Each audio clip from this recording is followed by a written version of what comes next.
Thank you all for being here. This is a very exciting day. I wanted to let you know that members are going to be walking in and out because it's a very, very busy time in Congress, having just come back from a district work period. And I know that we're going to sort of have an intermission at some point because I have to run over to the Defense Committee to get some other work done, and then we'll come back and we'll reconvene. So we will have members coming in and out today. So good morning, everybody, and thank you for joining us today to discuss the growing hostile and oppressive environment for both traditional and online media, as well as free expression in Vietnam. This is a very special and unique event. It is not a press conference, but it's a time where we're really going to get an understanding of what is actually happening within Vietnam with respect to the freedom of expression.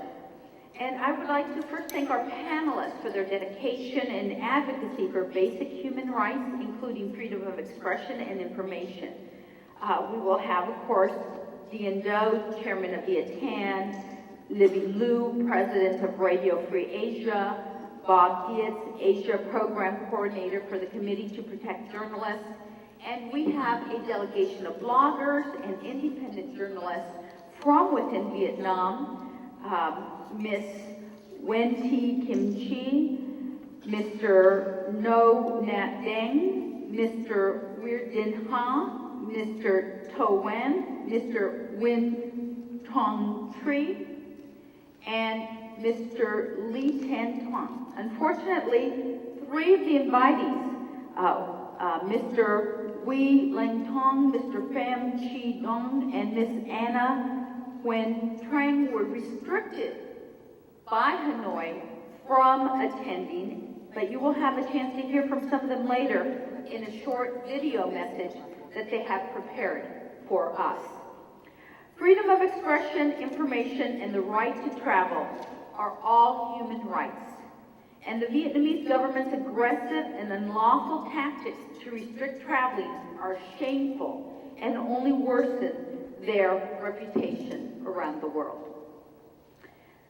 Tomorrow, Vietnamese communities around the world observe Black April commemoration, the 39th anniversary of the fall of Saigon. I want to take a moment to honor the fallen soldiers, our American veterans, and our South Vietnamese allies who fought to defend freedom and democracy for all. A moment of silence.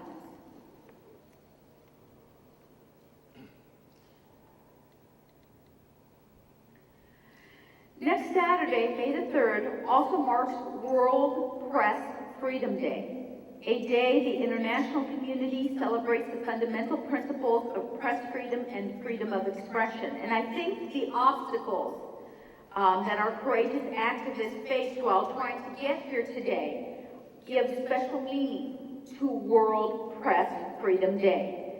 In light of these events, my colleagues, Representative Zoe Lufgren in particular, and I hope that we can use today's briefing to shine a light on the increasing oppressive situation in Vietnam. The government does not allow independently or privately owned media to operate and routinely harasses and arrests reporters. But it doesn't stop at the traditional media.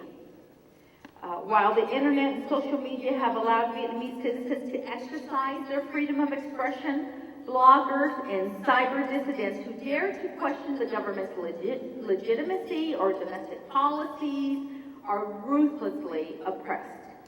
And the citizens brave enough to speak out in public through traditional media or through the internet are subject to persecution, intimidation, not just for themselves, but also for their families as well. These actions demonstrate the Vietnamese government continues to blatantly disregard the rights of its citizens in practice in their basic freedoms. And I believe that that condition is unacceptable. When one citizen of the world is oppressed, the rest of us suffer because of that. So thank you for joining me and my colleagues, and I look forward to the testimony we're going to receive today. And now I would like to introduce a great fighter for the Vietnamese community. She represents one of the largest communities in the United States. She sits on a very important committee, the Judiciary Committee of the U.S. House of Representatives.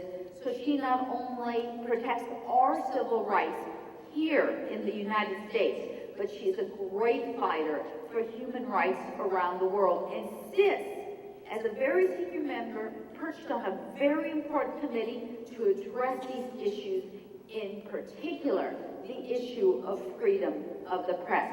Please give a warm welcome to my colleague and my friend, Zoe Lufgren of the San Jose.